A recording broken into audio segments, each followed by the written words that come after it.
Shalom. Saudara-saudara, kita akan membaca firman Tuhan dari surat 1 Yohanes. Surat 1 Yohanes pasal 4 ayat 1 sampai dengan ayat 6. Demikian firman Tuhan. Saudara-saudaraku yang terkasih, janganlah percaya akan setiap roh, tetapi ujilah roh-roh itu, apakah mereka berasal dari Allah. Sebab banyak nabi-nabi palsu yang telah muncul dan pergi ke seluruh dunia. Demikianlah kita mengenal roh Allah. Setiap roh yang mengaku bahwa Yesus Kristus telah datang sebagai manusia berasal dari Allah. Dan setiap roh yang tidak mengaku Yesus tidak berasal dari Allah. Roh itu adalah roh antikristus. Dan tentang dia telah kamu dengar bahwa ia akan datang dan sekarang ini dia sudah ada di dalam dunia. Kamu berasal dari Allah, anak-anakku, dan mengalahkan nabi-nabi palsu itu. Sebab roh yang ada dalam kamu lebih besar daripada roh yang ada dalam dunia. Mereka berasal dari dunia, sebab itu mereka berbicara tentang hal-hal duniawi, dan dunia mendengarkan mereka. Kami berasal dari Allah.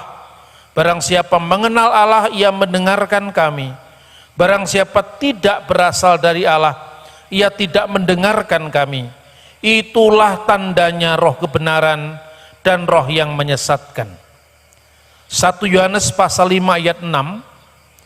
Inilah dia yang telah datang dengan air dan darah, yaitu Yesus Kristus. Bukan saja dengan air, tetapi dengan air dan dengan darah.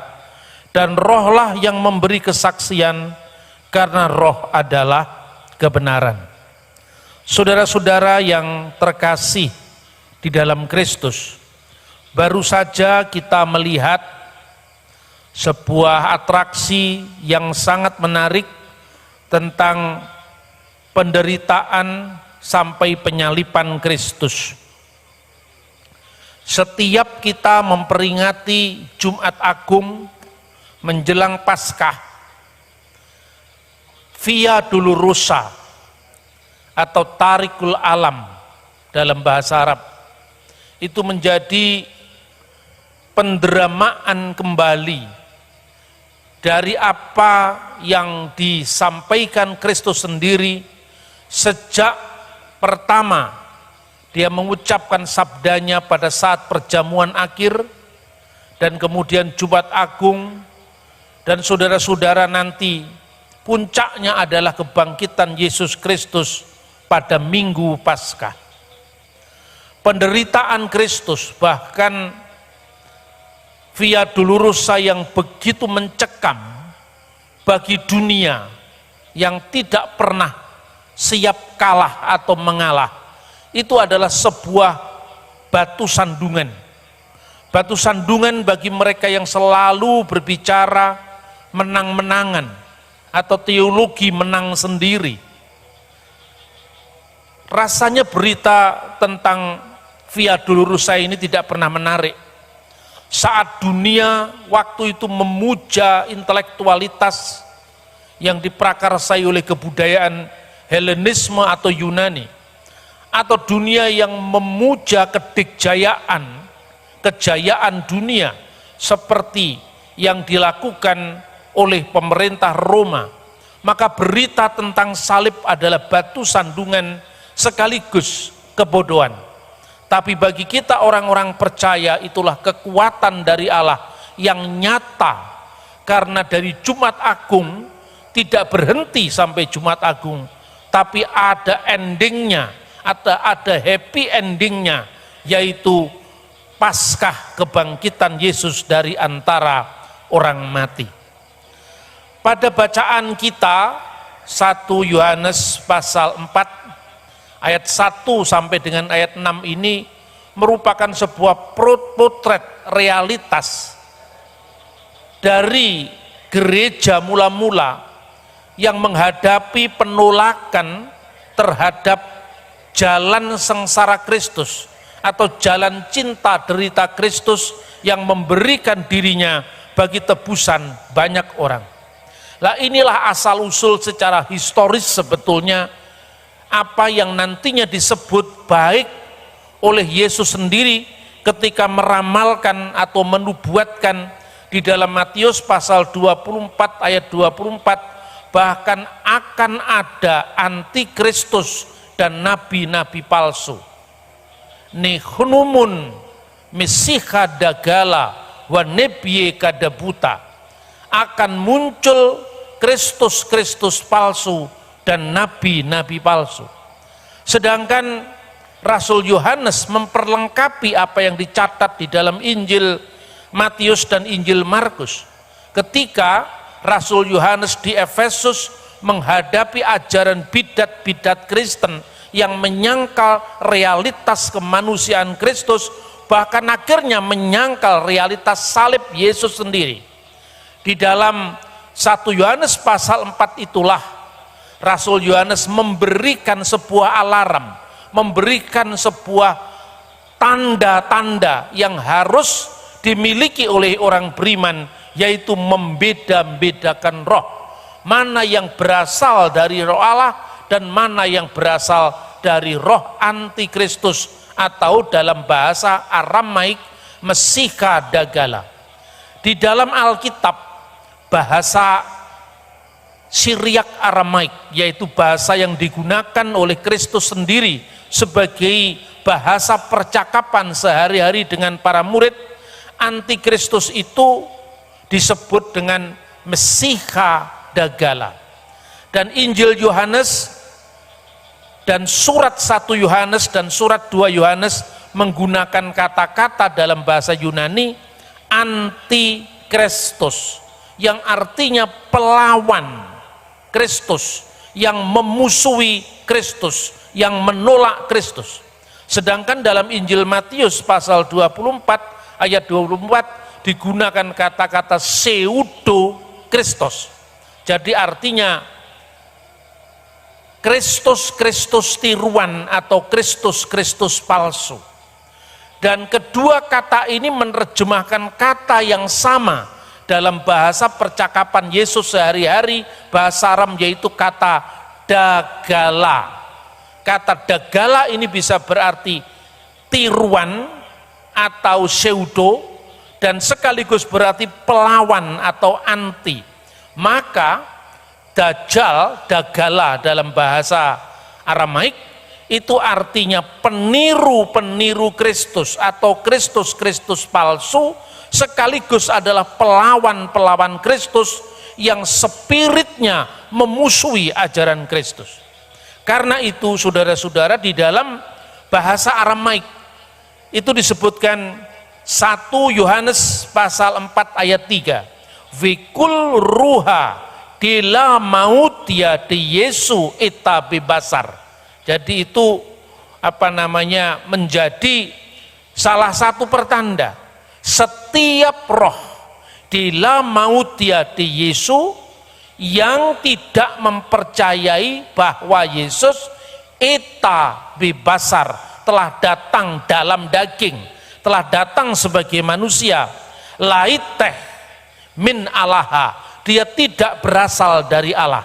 Roh ini tidak berasal dari Allah, ilahati min mesiha hidagala, melainkan roh ini berasal dari Masihi Dajjal atau Kristus palsu atau pelawan Kristus. Nah saudara-saudara, istilah inilah yang kemudian dalam Alkitab bahasa Arab diterjemahkan dengan Al-Masihud Dajjal wa kullu ruhi la ya'tarifu bi Yashua la yakunu minallah bal yakunu ruhul Masihid Dajjal, melainkan berasal dari roh Al-Masih Dajjal. Saudara-saudara, gerakan Dajjal ini pada abad pertama itu disebutkan di dalam 1 Yohanes pasal 2 ayat 18, bahwa akan datang seorang antikristus, akan datang seorang Mesiha Dagala, artinya satu orangnya, Inilah sosok antikristus yang datang pada akhir zaman, yaitu sebagai antikristus eskatologi. Inilah yang sering kemudian kita ributkan dengan simbol 666, yang sering kita sebutkan. Selalu fenomena-fenomena yang sekarang ini sudah mulai kita lihat, itulah yang disebut antikristus akhir zaman, atau seorang antikristus yang akan datang. Tapi pada masa Rasul Yohanes dia belum datang. Tetapi tidak sampai di situ. Rasul Yohanes mengatakan bahwa sekarang ini, artinya sekarang pada saat Rasul Yohanes menulis suratnya di kota Efesus, sudah banyak muncul antikristus yang meraga, yang mewujud dalam ajaran-ajaran bidat atau ajaran-ajaran palsu.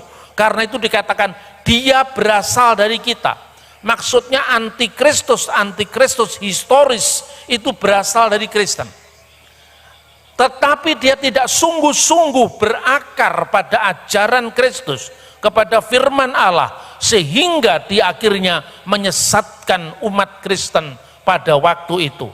Nah, saudara-saudara yang terkasih, karena itu kalau kita membaca sejarah gereja, Rasul Yohanes benar-benar telah melakukan perlawanan terhadap gerakan antikristus sejarah atau antikristus historis itu, ketika dia menegakkan ajaran yang benar melawan ajaran-ajaran bidat.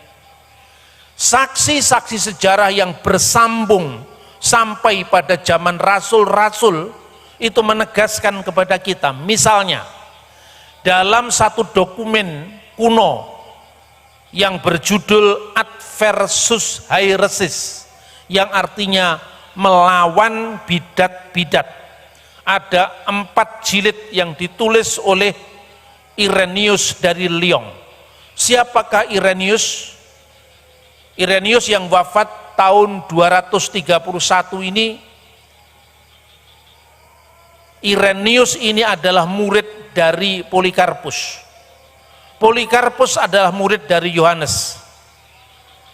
Kemudian dia mencatat dalam bukunya Adversus Haeresis, pada buku ketiga, kira-kira paragraf kedua, itu disebutkan bahwa suatu saat di kota Efesus, dan kalau saudara sekarang berkunjung ke kota Efesus, itu masih ada tempatnya, sebuah tempat pemandian umum, di mana dahulu orang-orang Kristen itu tinggal di sana, karena biasanya kota-kota Yunani itu memiliki seperti agora atau pasar. Lalu di situ juga ada kamar mandi umum atau tempat di mana orang-orang yang datang ke kota itu selalu menggunakannya. Dan suatu saat katanya Rasul Yohanes melihat seorang penyesat yang namanya Kerintus. Dan ini tolong dibedakan dengan Korintus yang adalah nama kota. Kerintus, dan juga ada lagi bidat yang lain namanya Korpokrates. Kerintus ini khusus terang-terangan melawan ajaran dari Yesus yang disampaikan oleh Rasul Yohanes. Padahal Yohanes itu adalah saksi mata. Dia adalah murid yang dikasih Yesus. Dia termasuk 12 rasul.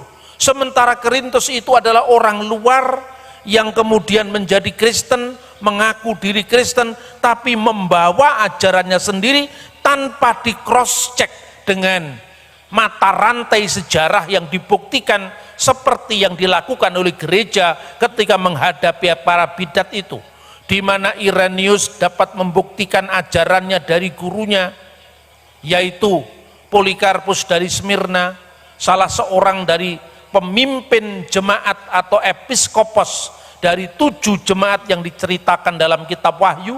Sedangkan Polikarpus sendiri adalah murid dari Rasul Yohanes. Jadi ada sambungannya. Dulu tahun 2000-an saya menulis buku Religi dan Religiositas Bung Karno. Orang bertanya kepada saya, bagaimana Pak Bambang bisa menulis buku ini sementara Pak Bambang tidak pernah bertemu dengan Bung Karno karena zaman kita berbeda. Saya katakan, ya, saya berjumpa dengan para saksi mata, saya berjumpa dengan Mr. Nakajima yang adalah sahabat Bung Karno yang waktu itu masih hidup, tinggal di Owarai, Jepang. Saya bertemu dengan Ruslan Abdul Ghani yang disebut juru bicara Manipol Uzdek, sahabat sekaligus murid Bung Karno. Saya bertemu dengan saksi mata Ibu Hartini yang adalah istri Bung Karno. Lalu tulisan saya yang saya ambil dari berbagai narasumber, termasuk Pak Sabam Sirait, tokoh Kristen yang juga dekat dengan Bung Karno pada masa mudanya, itu kemudian saya rangkai, saya tuliskan sebagai sebuah fakta sejarah bagaimana kedekatan Bung Karno dengan Injil Perjanjian Baru, bagaimana keakraban Bung Karno dengan the Gospel of Hinduism yang disebut Bhagavad Gita. Bahkan kadang-kadang dia lebih sering mensitir Injil dan Bhagavad Gita di dalam pidato-pidatonya. Lalu saya cross check satu-satu, apakah apa yang saya tulis ini benar atau tidak, dan para saksi sejarah itu mengatakan ya benar karena saya pernah mengalaminya. Seandainya tulisan saya ini salah, pasti tulisan saya itu akan dibantah oleh orang-orang pada saat buku saya ini terbit tahun 2000 itu masih hidup. Bahkan buku saya diberi kata pengantar oleh Presiden Abdurrahman Wahid pada masanya. Buku saya diberikan kata pengantar oleh tokoh-tokoh agama non-Kristen, ya Islam, dari Muhammadiyah, dari NU.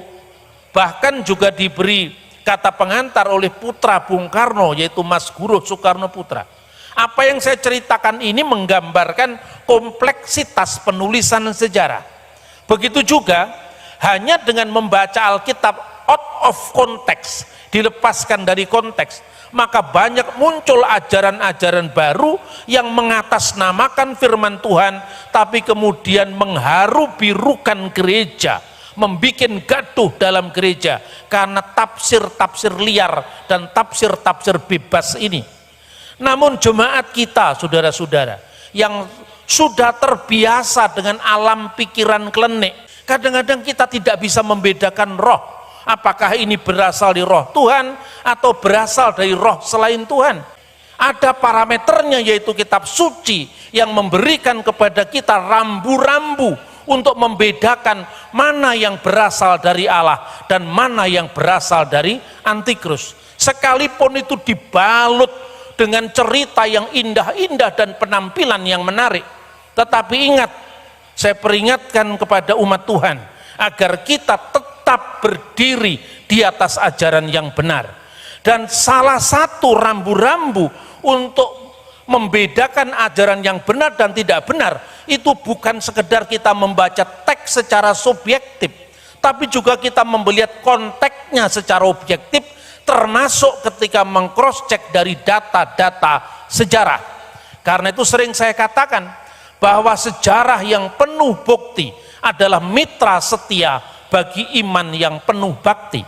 Maka ketika Irenaeus meninggal tahun 202, menghadapi ajaran sesat dia dengan lantang menantang, saya masih bisa membuktikan, maksudnya pada zaman dia, pemimpin-pemimpin gereja atau episkopos-episkopos itu diangkat lewat jalur rasul siapa? Karena itu Yohanes masih hidup ketika Polikarpus diajar oleh Yohanes, sementara Irenaeus diajar oleh Polikarpus, di mana Polikarpus diajar oleh Yohanes. Sekalipun saya tidak pernah ketemu Bung Karno, seperti Irenaeus tidak pernah ketemu Yesus, tetapi saya pernah diajar oleh Pak Ruslan Abdul Ghani ketika ada bedah buku yang ada di kota Blitar. Pak Ruslan Abdul Ghani jelas-jelas saksi mata karena dia adalah murid Bung Karno. Jadi Injil itu bisa dibuktikan kebenarannya secara objektif. Kembali pada kisah Yohanes yang menghadapi Korintus, betapa dia sudah merasakan orang ini tidak bisa ditolerir. Karena apa? Dia tanpa saksi mata, sementara saya ini saksi mata yang masih hidup saja tidak digubris, apalagi nanti kalau saya sudah tidak ada, apalagi kalau saya sudah dipanggil Tuhan. Bagaimana jemaat ini harus kita tolong, kita berikan pertimbangan yang sehat maka ditulislah surat-surat 1, 2, dan 3 Yohanes. Nah, dalam pertemuan itu sikap dari Rasul Yohanes sangat jelas. Orang yang tidak pernah bisa diajar lagi, bahkan dengan bukti-bukti, maka orang ini jangan didengar. Karena apa? Jalan dialog sudah tertutup. Jalan penggembalaan, jalan pastoral sudah ditutup karena mereka menutup telinga mereka sendiri. Maka tinggalkanlah mereka. Korintus berada di kamar mandi umum itu menurut catatan sejarah yang ditulis oleh Irenaeus. Sementara orang-orang Kristen semua juga berada di tempat yang sama. Tiba-tiba Yohanes mengatakan, "Hai anak-anakku, cepat keluar dari ruangan ini." Kenapa wahai guru? Karena Korintus, si musuh kebenaran itu, ada di tempat ini. Dan dengan bahasanya yang sangat ekspresif, sehingga Alkitab mengatakan bahwa Yohanes anak Zebedius termasuk sebagai anak-anak Boanerges, anak-anak petir. Artinya apa? Temperamennya tinggi. Dia mengatakan, aku khawatir apabila gedung ini akan roboh karena tidak tahan melihat kesesatan dari Korintus. Ini catatan sejarah. Ini bukan Alkitab, tapi ini catatan sejarah. Seringkali sekte-sekte Kristen model Saksi Yehova menyangkal, ini kan bukan Alkitab, ini kan catatan sejarah. Lalu saya bilang, kalau kamu tidak percaya dengan catatan-catatan sejarah, kamu terjun bebas bisa menafsirkan Alkitab semau kamu sendiri. Lalu saya katakan, kalau kamu tidak percaya dengan catatan-catatan kuno ini, lalu catatan apa yang kamu percaya? Mana lebih penting catatan yang berasal dari generasi kedua dan ketiga para rasul dibanding dengan Hakim Rutherford yang hidup pada abad ke-20? Atau Charles Taze Russell, pendiri Saksi Yehova yang hidup di abad 20? Tentu tidak seperti itu cara pikirnya. Kadang-kadang orang kelihatannya saleh, tetapi salah. Karena apa? Karena pola pikirnya ahistoris. Pola pikirnya itu tidak bersambung. Karena apa? Karena dia mengembangkan ajaran sendiri yang lepas dari ajaran rasuli. Nah, saudara-saudara, kemudian bagaimana inti dari ajaran Korintus? Ajaran Korintus itu kira-kira begini. Sesungguhnya dunia ini diciptakan bukan oleh Allah yang utama, tapi dunia ini diciptakan oleh kekuatan-kekuatan di luar Allah yang sangat jauh. Karena dunia ini kotor, tidak perlu diciptakan. Karena kekuatan-kekuatan ilah yang jauh ini mengancam Allah yang benar, yaitu Allah dalam Yesus. Ini ajaran yang ganjil ini. Maka karena Allah yang dalam Yesus terancam oleh ilah-ilah lain yang jauh, yang menciptakan kosmos, yang menciptakan dunia ini, maka Allah yang benar itu kemudian mengutus nous itu adalah jiwa abadi yang dinamakan putra sulungnya Yesus Kristus datang ke dunia. Yesus Kristus datang ke dunia mengambil tubuh seorang manusia, bukan lahir dari Roh Kudus, tetapi hasil dari hubungan wajar antara Maria dan Yusuf. Kemudian dia memisahkan bahwa Yesus itu tidak selamanya Kristus. Makanya Rasul Yohanes mengatakan dalam pasal 5 ayat 6 tadi, inilah dia yang datang dengan air maupun dengan darah. Dia tidak sekedar datang dengan air, tapi dengan air dan dengan darah. Apa maksudnya? Datang dari air itu artinya Yesus yang dibaptiskan oleh Yohanes Pembaptis, dan di situ dinyatakan engkaulah anak yang kukasihi oleh Allah Bapa. Tetapi hanya itu, Yesus menjadi Kristus karena Roh Maha Besar yang disebut Kristus, yang diutus oleh Allah yang benar tadi, hinggap kepada Yesus manusia pada saat pembaptisan.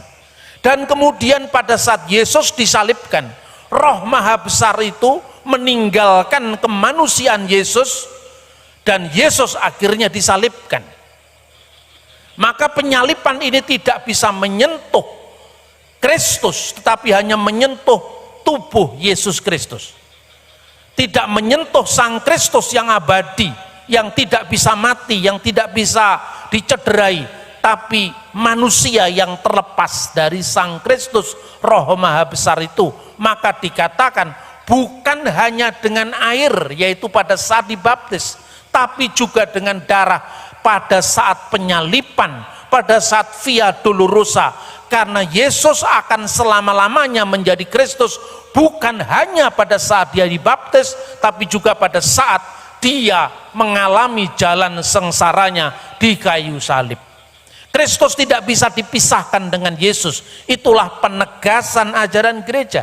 Makanya di dalam 1 Yohanes pasal 2 ayat 22 lebih tegas lagi. Rasul Yohanes mengatakan dalam bahasa Aram, menurut teks Pesita, Alkitab bahasa Aram, itu dikatakan Manu Dagala. Siapakah Dajjal itu? Siapakah antikristus itu? Ela in eina dekapar di Yasua lahua masiha hadahu mesiha dagala, yaitu dia yang menyangkal Yesus sebagai Kristus. Karena Yesus pernah ditinggalkan oleh Kristus pada saat penyalipannya. Itulah roh dari antikristus, yaitu dari Masih Dajjal. Inilah situasi Dajjal generasi pertama yang dihadapi oleh Rasul Yohanes. Kemudian pada generasi berikutnya lagi, Korintus sudah meninggal, Korpokrates sudah mati, Rasul Yohanes pun sudah dipanggil oleh Tuhan. Rasul Yohanes punya murid namanya Polikarpus yang menjadi pemimpin gereja di Smyrna, salah satu dari 7 jemaat dalam kitab Wahyu.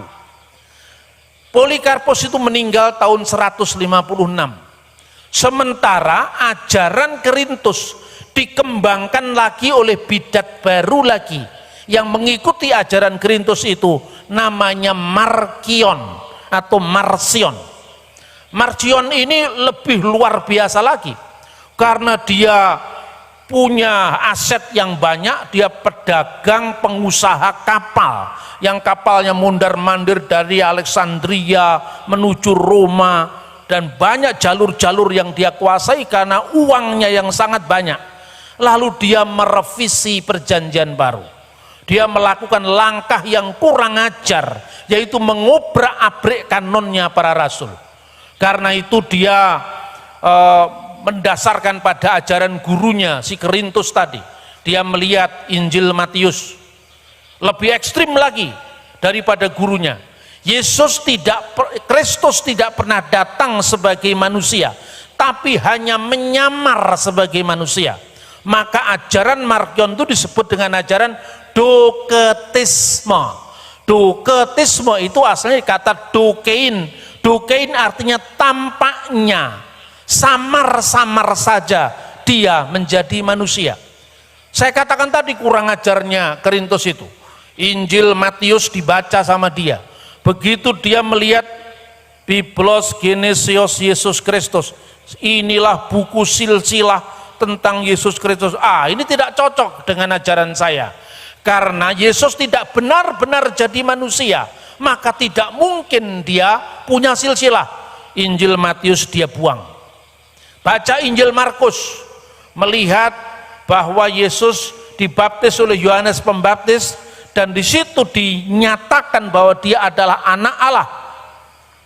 Dia baca lagi, ini tidak cocok. Injil Markus pun dibuang. Injil Yohanes apalagi, karena Injil itu ditulis oleh Rasul Yohanes yang sangat memusuhi ajaran gurunya yang namanya Korintus. Tinggal Injil Lukas. Injil Lukas dia baca pasal 1, pasal 2. Pasal 1, pasal 2 kok ada cerita kelahiran Yesus dari seorang perawan. Padahal Yesus tidak benar-benar jadi manusia. Yesus hanya menyamar jadi manusia. Pasal 3 dia melihat silsilah Yesus. Lah ini lagi penyakit ini katanya. Dibuanglah pasal 1, 2, 3, hanya pasal 4 sampai pasal 22 yang diambil sebagai buku dan dinamakan The Gospel of Markion. Lalu kisah para rasul dan surat-surat Paulus diterima karena surat-surat Paulus hanya bicara tentang problem jemaat. Surat-surat Paulus tidak berbicara tentang Yesus historis Yesus sejarah sebagaimana setegas yang ditulis oleh keempat Injil. Alhasil dia menghasilkan kanon yang disebut kanon Markion.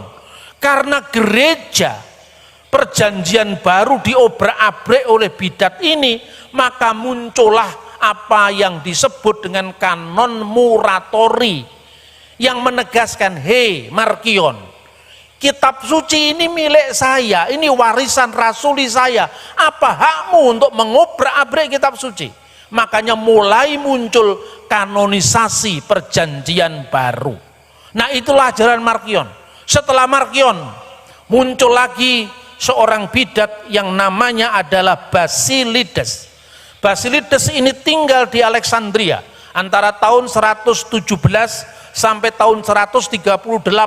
Dia mengajar di mana-mana dan ajarannya itu lucu juga. Dia mengatakan, karena Yesus tidak pernah benar-benar jadi manusia, Sang Kristus tidak pernah benar-benar jadi manusia, maka tidak mungkin Yesus disalib. Karena yang disalib itu kan darah dan daging. Dia hanya makhluk roh, makhluk bayangan. Mirip ajaran saksi Yehova, Yesus itu bangkit sebagai makhluk roh. Makhluk roh itu tentu tidak bisa disentuh oleh paku, tidak bisa disalib, tidak bisa mati. Lalu dibikin ajaran itu. Kalau begitu, yang disalibkan siapa? Kalau bukan orang yang bersama-sama dengan Yesus membantu memikul salibnya, yaitu siapa? Simon orang Kirene, Simon dari Kirene. Lalu dia mengatakan teorinya, sesungguhnya yang disalibkan bukan Yesus, tetapi Simon orang Kirene yang disamarkan wajahnya seolah-olah dia Yesus, lalu disalibkan sebagai ganti Yesus Kristus. Apa yang saya katakan ini bisa Anda cross check sendiri pada buku Irenaeus yang judulnya Adversus Haeresis, yang ditulis kira-kira tahun 180-an, jilid 1 bab 24 paragraf keempat. Silakan dicek sendiri. Ini yang saya ceritakan adalah sejarah gereja. Makanya sejarah gereja ini sangat penting, karena tanpa tulisan-tulisan murid para rasul, kita tidak pernah tahu siapa yang menulis Injil Matius. Kita tidak pernah tahu siapa yang menulis Injil Markus, Lukas, Yohanes, dan kisah para rasul. Karena penulisnya tidak menyebutkan dirinya, namanya di pasal-pasal buku-buku tersebut. Ini berbeda dengan surat Petrus, surat 1, 2, 3 Yohanes, surat-surat Paulus yang jelas memberi alamat dari Paulus hamba Yesus Kristus kepada jemaat, jelas sekali di Korintus atau di Filipi. Sementara Injil Yohanes dari pasal 1 sampai pasal 21 tidak pernah menceritakan Yohanes yang menulis ini. Markus tidak pernah menulis di dalam pasal 1 sampai pasal 16 bahwa dia yang menulis Injil kedua. Kita tahu semuanya itu dari Papias, dan Papias itu muridnya Rasul Yohanes yang memberikan kita informasi bahwa merekalah orang-orang yang disebut Matius, Markus, Lukas, Yohanes itu yang menulis kitab-kitab Injil bagi kita.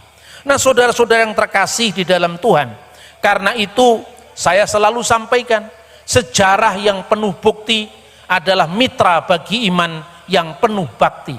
Saya ini dulunya skeptis terhadap iman Kristen, tetapi Tuhan memberikan saya bukti-bukti. Mungkin saya ini kalau di dalam Alkitab ciri khasnya Thomas, jadi tidak terlalu gampang percaya sebelum melihat bukti.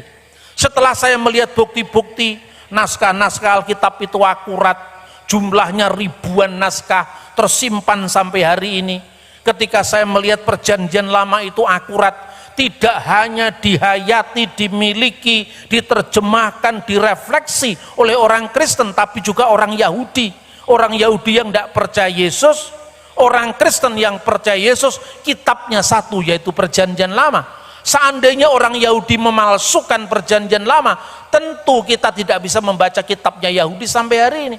Tapi kalau Anda pergi ke Yerusalem, membeli Tanak itu singkatan dari Torah, Nevim, Ketuvim, terbitan Tel Aviv Publishing, atau Anda bisa membaca itu terjemahan dari misalnya Mesorah Publishing House. atau Sinai Publishing Tel Aviv misalnya, itu sama, kitabnya Yahudi adalah kitab kita orang Kristen, sekalipun ya terjemahannya kadang-kadang berbeda, tapi naskah aslinya tetap berakar pada original text yang sama. Misalnya naskah Masoretik, bahkan lebih kuno lagi, lebih dari 2000 tahun kita punya naskah yang disebut The Dead Sea Scroll, naskah gulungan laut mati. Nah saudara-saudara, karena itu berita tentang Yesus yang menderita itu kadang-kadang bagi dunia ini dianggap sebuah batu sandungan, sebuah kebodohan kata Rasul Paulus. Tapi bagi kita, Injil tentang kebangkitan Yesus, Injil tentang salib Yesus adalah Injil yang tidak bisa dipisahkan satu sama lain. Berita gembira tentang Jumat Agung masih bersambung dengan berita gembira tentang Minggu Paskah. Karena Yesus tidak mati selama-lamanya. Dia hanya mati selama 3 hari 3 malam, dan kemudian pada hari yang ketiga, bukan hari yang keempat tapi hari yang ketiga, kalau Anda memaksakan 3 kali 24 jam, itu bisa bukan hari ketiga tapi hari keempat atau hari kelima. Nyatanya yang namanya 3 hari atau 3 hari 3 malam itu sama dengan hari ketiga. Hari pertama adalah Jumat, hari kedua adalah Sabtu, dan hari ketiga adalah Minggu. Karena itu saya tegaskan, jangan ada lagi umat Tuhan yang percaya bahwa Yesus itu disalibkan pada hari Rabu, karena itu tidak punya dasar sejarah sama sekali. Nah saudara-saudara yang terkasih, karena itu kita nanti akan menyambung apa yang kita hayati sekarang dengan Minggu Paskah kebangkitan Yesus. Biasanya di Lebanon, di Syria, atau di negara-negara Arab ya, itu kalau Minggu Paskah nanti dinyanyikan lagu namanya Christos Anesti, Kristus telah bangkit.